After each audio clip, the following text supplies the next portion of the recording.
Hey, I am a seed. Do you know what am I? I'm a germinating seed. Not just only a seed.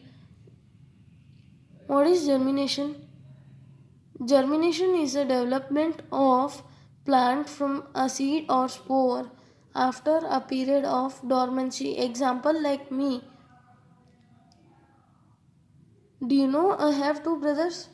The two brothers are monocotyledon seed and dicotyledon seed. These both don't contain more difference as they are likely same. In dicotyledon seed, there is two cotyledon present, and whereas in monocotyledon seed there is only a single cotyledon present.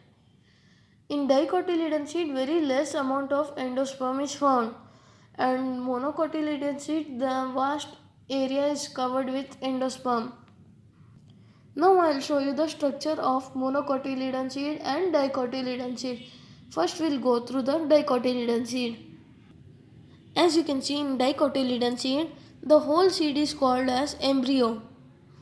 Then at the outer two layers are the testa and tegmen which protect from the foreign invaders. There is a micropyle present at the top part which helps in absorption of water and minerals for the further development of the seed. There is a epicotyle, hypocotyle and radicle which further grows into a plant.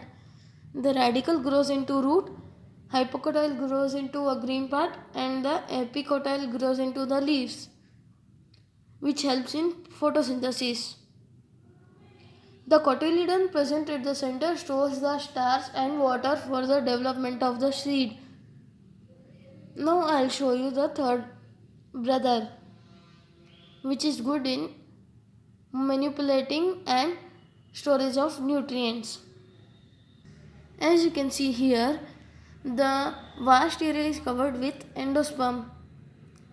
The outer layer is covered by seed coat which is only testa.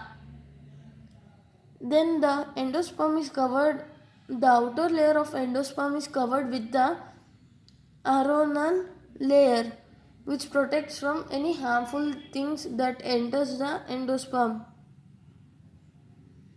In the cotyledon, you can see the capsule which is present in the embryo.